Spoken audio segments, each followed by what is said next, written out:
Good evening, Hillspring Church. My name is Matt Kincaid. I'm excited to be with you here tonight on the big screen. I wish I could be there with you in person, but I teach tonight at Columbia Basin College in our Bachelor of Management degree program. I teach till 9:30 at night, so I unfortunately have to miss it. But nonetheless, happy to be there. Hope you're having a wonderful time and a wonderful dinner. Um, Good things are happening at Hillspring, and we're all excited, I think, to be together throughout this time. So, some of you know me, others of you don't. I thought I would give you a little bit of background about myself, and then I will get to the point in which Brian had asked me to speak tonight, and Debbie as well. So, my background is I went to Gonzaga University. I got a bachelor's degree and a master's degree in business, and then I spent about the next 5 years starting a few businesses, running them for a while, then selling them. Also, during that time, I began a PhD program in leadership studies where I focused on servant leadership. And fast forward a little while, a few years, I began teaching in 2009 at CBC full time. We started a Bachelor of Management degree program, so I was recruited as one of the core faculty members for that program, which is where I am tonight. About 4 years ago, I started a business right down the road from the church called Finnegan Frost. Some of you may have eaten there, just a really tiny little frozen yogurt place. But in that time, I had worked a little bit with a guy who developed brands for a living, and I actually wanted him to be part of this business, Finnegan Frost, because I had seen his work and had been really impressed. And so we formed a partnership, and we still today actually do a lot of work together, consulting as partners. He builds brands for universities, for businesses, for profit, nonprofit, all types of different organizations and all types of different industries. His goal as a brand strategist is to build a brand that accurately depicts to the world what the organizations are at their core, whatever those organizations are. So during that time, he and I worked together. We began meshing a lot of our stuff. I had been doing a lot of strategic planning, consulting, and things like that, and he was doing a lot of this brand stuff. We started meshing them together and working on projects for different organizations. So that brings me to our church, and I'll touch back on this work I've done with this guy in a little while. But let me talk about the church for a minute. So my wife and I moved here in 2009 to the Tri-Cities. I had lived here through high school, so I had some family here, so we returned. This was her first time ever living in the Tri-Cities. And we were both raised Catholic. We were married in a Catholic church. We love a lot of things about the Catholic religion even still. But when we moved here to the Tri-Cities, we just weren't connecting really well with any of the Catholic churches. We attended them, and nothing against them at all. It was probably us. But we were beginning this search for a church. And me being somewhat of a nerd, being kind of an academic, I started doing lots of research online. I looked at all the websites for all the churches. What was their name? What did they say they were about? What was their vision or mission or statement of faith? Where were they? Were they even close to where we lived? And things like that. And I came upon Cathedral of Joy's website, and I really liked what I was reading. I liked the statement of faith. I thought that it really spoke to me. It talked a bit about servant leadership. I was in the process of doing a dissertation on servant leadership. So it really spoke to me. But I was having a hard time getting us to go there. Honest to goodness, I just couldn't really get past the name, Cathedral of Joy. Not that I didn't like it, I didn't understand it. So I began asking around. I asked people, well, what do you know about this church? Have you ever attended? Things like that. Nobody I really spoke to had ever been. And the feedback I got was very mixed. People said, well, it's kind of mysterious. It's that rich church up on the hill. People remembered the laughing Jesus. Somebody actually said, it's a church with a lot of problems, which I thought was interesting. But more times than not, it was kind of this mysterious thing built behind this big wall that nobody was totally sure what they were about.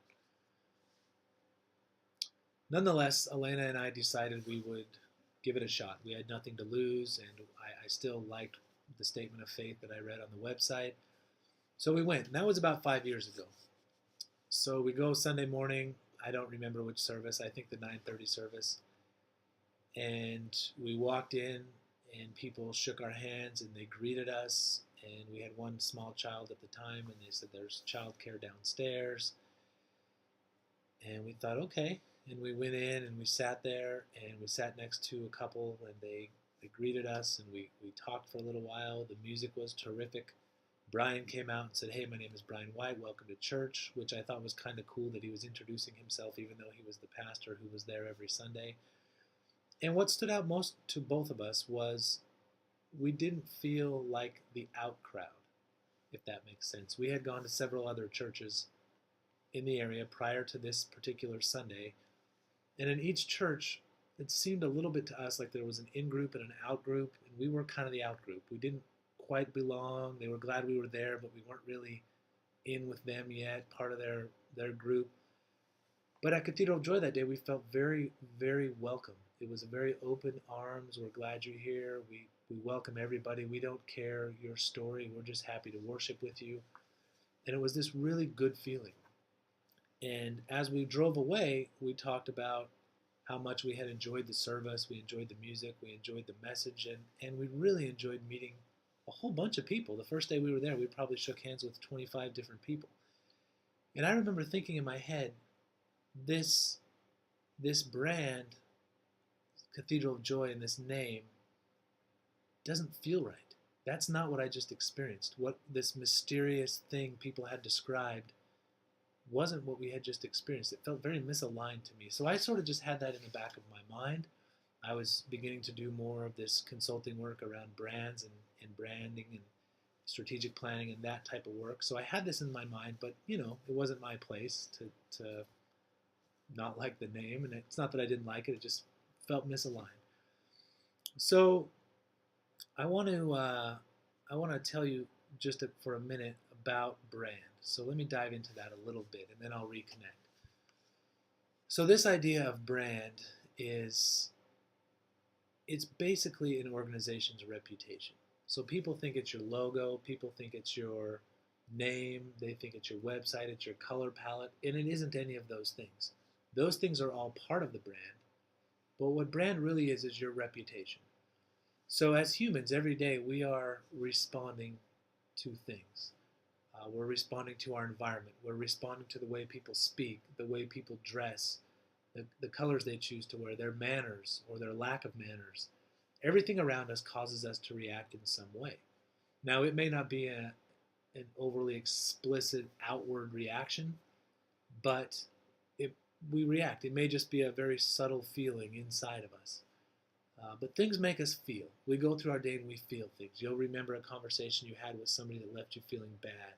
You'll not choose to buy an item of clothing because you don't like the logo. Well, it's not a logical reason you don't like the logo. It's just usually a feeling you have about it. And this is true with brands. And so the goal of a brand is to have the correct name, the correct logo, the correct website, all of the things that can be associated with something, a university, a business, a church, whatever it is, all the things that are part of that message that we're speaking to the outside world matter. And those are your brand, and those are what form your reputation. So for me, going to Cathedral of Joy the first time, I was really hesitant because the message I was getting from the website, from the name, from people speaking, didn't fit with really a church I felt comfortable going into. It felt like a big temple or this mysterious thing. It didn't feel like this open-armed community like it really is. And so brand matters, and I don't want you to think this is about being a business, because it's not.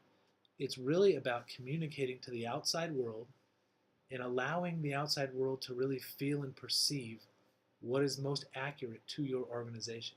So what is the most authentic core of the church? That's what we want the world to hear and believe and see, because that's who we are. We don't want to be misperceived, essentially.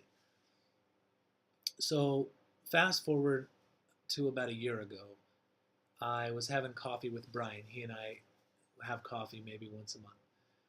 And this idea of the name got brought up. And I just kind of subtly said, yeah, it's a name that's tough to understand.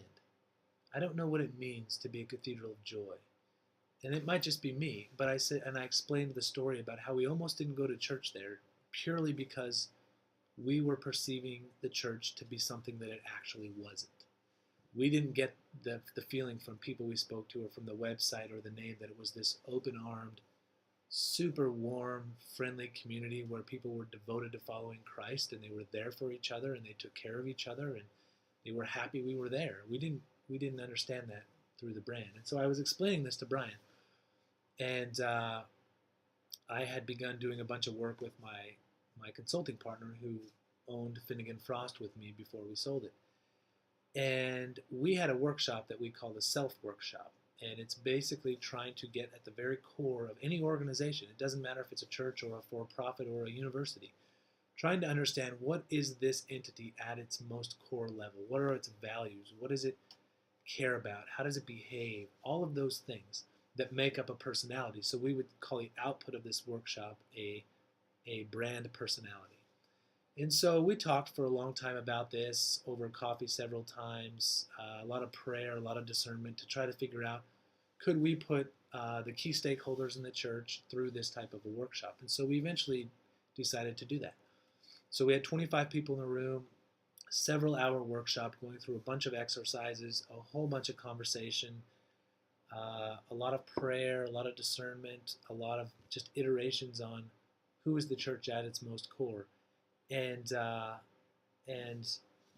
we got that output. And what we saw very quickly was this very beautiful personality, this wonderful church that you all know that you're all creating. You're all a part of this. And what the language and the images and the thoughts and the reactions and all of those things people had, those were not aligned very well with the current brand. And it was very clear. It wasn't like we judged this based on our thoughts. I hid my biases because I wasn't sure about the name in the back. It was nothing like that. It was just very clear that what we were saying we are, internally, we weren't expressing externally. And so that began this transformation to a new name. The name Hillspring was an output of a large naming study that my consulting partner and I created and put on, and we surveyed many people across the Northwest in different cities, all kinds of people. And the output was two names, Hillside and Hillspring, and I know Brian has explained this, so I won't go into depth. But the ultimate result was a unanimous choice by all of the stakeholders in the workshop, 25 people, over a bunch of prayer. They slept on it overnight, and the next day, Hillspring was the unanimous winner. Everybody said this, I prayed about this, and this is the name I came to. And interestingly enough, in the workshop, we didn't have anybody say it out loud. We had them write it down.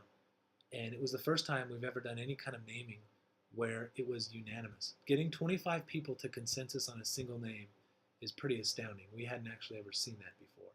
So it was very clear to us that God was at work. He spoke this name to us, and we knew this was the name we were supposed to be. And there are some geographical significance based on where the church is. There's a spring running underneath the location of the church. There's a lot of water features on the church. Spring has a lot of biblical references, springing to life and things like that. And so it was very, very clear that that was the name. But the name, again, is just a little piece of the brand. So there's going to be a transition as we move forward. Things on campus, a new sign, a new logo. We're trying to unify all of the elements of the campus and the church so that they speak this idea of the authentic personality of the church, which is this caregiving, warm, nurturing, providing place that more than any other thing offers hope to people. We are a church that offers hope to people who need hope. And we want Hillspring Church to communicate that to the world. So people know who we are, they know what we're about, and we're not misperceived in the community. And so in closing, I know I have limited time here and I tend to be a bit long-winded, but I want to explain just kind of one last little thing here.